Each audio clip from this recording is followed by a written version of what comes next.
같이 사는 신랑도 실망을 많이 가져다 준다는 걸 알게 되었습니다. 오롯이 나를 아끼고 사랑하며 살아가겠습니다.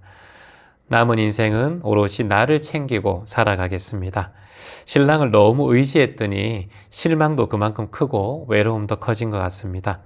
어느 누구에게나 있을 만한 내용이지만 오늘은 더욱더 기점 명상을 통해 많은 걸 느끼게 됩니다. 이렇게 글을 남겨주셨습니다.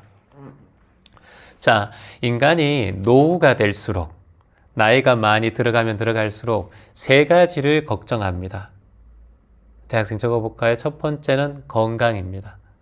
두 번째는 돈입니다. 세 번째는 외로움이에요.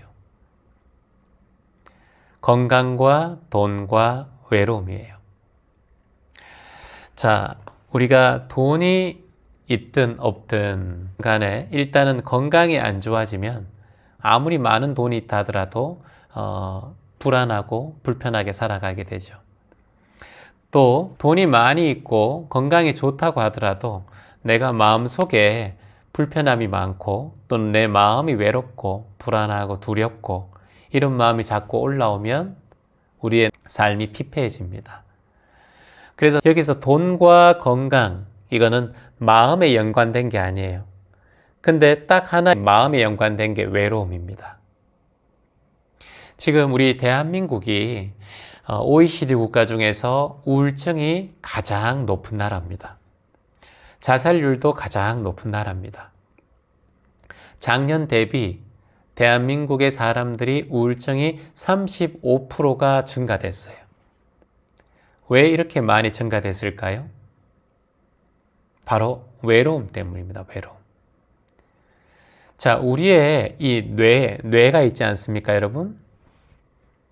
우리의 뇌는 기본적으로 이 세로토닌이라는 호르몬의 영향을 받게 되어 있습니다. 세로토닌이 균형적으로 일어나면 우리의 마음 건강은 항상 평온하게 유지될 수가 있어요. 근데 우리 뇌에서 일어나는 신경 전달 물질인 세로토닌이 왔다 갔다 이렇게 정신없이 움직이게 되면 우리는 마음이 불안하고 정신적인 문제가 생기게 됩니다.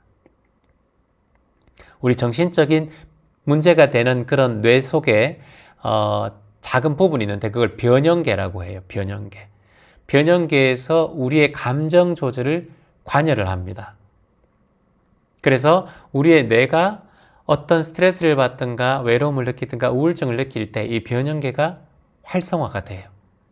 이 변형계가 활성화될 때 이것을 중추적으로 컨트롤할 수 있는 역할이 전두엽의 역할이에요. 전두엽의 역할. 그래서 전두엽이 활성화가 되면 이 스트레스나 감정으로 많이 압력을 받고 있는 뇌 부분을 어느 정도 평안하게 만들어줍니다. 그래서 우리가 전두엽을 활성화시켜라. 이성적인 면을 자꾸 알아차려야 된다. 이 이성적인 면, 전두엽을 활성화시키는 게 하나가 여러분이 명상이라고 보시면 돼요. 명상은 나를 객관화시켜요. 감정에서 벗어나게 합니다. 그래서 우리가 약을 먹는 이유, 우울증에 걸리면 약을 먹는 이유가 이 세로토닌의 불균형한 것들을 균형적으로 맞춰줘요.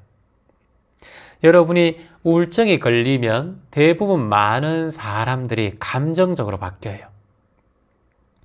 우울증이 걸리면 대부분 많은 사람들이 폭식을 하든가 아니면 밥을 잘 안 먹든가 이 두 개로 또 바뀌게 됩니다. 왜냐하면 우울증이 걸리면 불안하기 때문에 내가 뭔가를 먹게 되잖아요. 뭔가를 먹게 되고 포만감이 느끼면 마음의 안정감을 느껴요. 마음의 안정감을 느끼기 때문에 뭘 자꾸 먹게 됩니다. 그래서 살이 찌는 경우도 생기고요. 근데 불안할 때 아무것도 못 먹는 사람들이 있어요. 왜냐? 소화가 안 되기 때문에. 그래서 점점 야위어 가는 사람들이 있어요.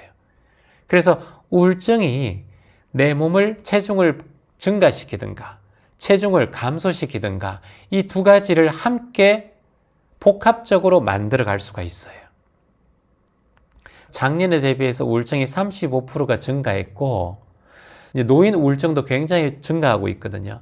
노인 우울증은 더 위험해요. 왜냐? 노인 우울증은, 즉 리콜에서 대학생 적어보세요. 건망증이 생깁니다. 건망증이 생기면 요 리콜에서 어떻게 또 가느냐 하면 바로 치매로 갈 확률이 높아요. 우울증이 걸린 사람은 건망증 자꾸 잊어버리죠. 핸드폰 어디 있는지. 내가 지금 했나? 가스불 껐나? 내가 열쇠를 잠궜나? 내 핸드폰 어디 있지? 백에 넣었나? 자꾸 이렇게 걱정하는 거예요. 이건 요즘에 젊은 세대에도 같이 일어나고 있는 증상이에요. 왜냐? 20대도 지금 우울증에 노출되어 있으니까요. 그래서 우울증이 증가하면 우리가 건망증이 생기고요. 건망증이 생기면 치매가 온다 그래요. 그래서 이 우울증을 잡아야 해요, 여러분.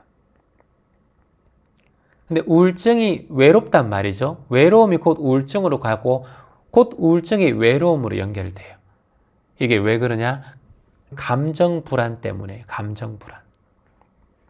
그러면은 이걸 어떻게 해서 치료를 할 수 있을까? 여기를 이제 보셔야 됩니다. 자, 그러면 정신과적으로 가면 세 가지를 하라고 해요. 세 가지. 심한 우울증은 반드시 정신과 전문의에게 상담을 하시는 게 좋아요. 그리고 명상은 대체의학으로 같이 함께 해나가는 게 좋습니다. 여러분이 약간의 우울하고 지금 약간 외로움이 좀 더 많이 느껴지고 외로움이 곧 우울증으로 갈 수가 있거든요. 외로움이라는 감정 자체가. 그래서 외로움이 자꾸 일어나고 자꾸 눈물이 나고 자꾸 슬픈 생각이 올라오고 세상에 혼자 있는 것 같고 이런 마음이 자꾸 올라올 때는 세 가지의 증상들을 체크해야 됩니다. 자, 가벼운 우울증 같은 경우는 첫 번째 약물치료요법이에요. 두 번째는 뭐냐? 행동치료요법이에요. 행동치료요법. 이건 뭐냐면 움직이는 거예요. 아침에 일찍 일어나는 행동을 만들으셔야 돼요. 우울증이 좀 있든가 외로움을 타시는 분들은 아침에 일찍 일어나셔야 돼요. 일찍 일어나서 바깥에 나가셔야 됩니다. 이게 행동치료요법의 첫 번째예요. 움직임이에요. 근데 아침 일찍 움직이는 게 좋아요. 그리고 저녁에 절운동이나 절수행 같은 거 하는 게 좋습니다. 그리고 행동치료요법에서는 바로 명상이 필요해요. 약물 치료를 기본적으로 가고 두 번째는 행동 치료를 가는 거예요. 자, 기점명상 지도자가 되시려는 분들이나 기점명상 대학생분들은 이런 걸 탁 머릿속에 집어넣으셔야 돼요.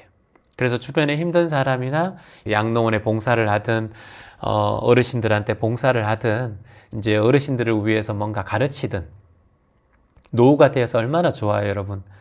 노후가 되어서 누군가에게 도움을 줄 수 있고 나이가 들어서 내가 명상으로 사람들에게 알려줄 수 있는 그런 노후는 더없이 큰 복을 지을 수 있는 노후잖아요.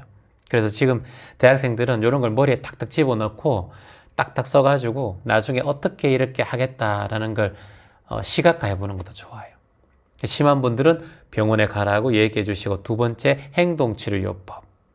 아침에 일찍 일어나게 하시고 가벼운 산책, 운동을 심하게 하라고 하면 안 돼요. 그리고 절은 108배 하라고 하면 처음에 잘 안 하세요. 그래서 30배 같이 하는 거예요. 5분 정도. 괜찮네. 이 정도는 괜찮네. 이런 마음이 들 때 108배까지 갈 수가 있어요.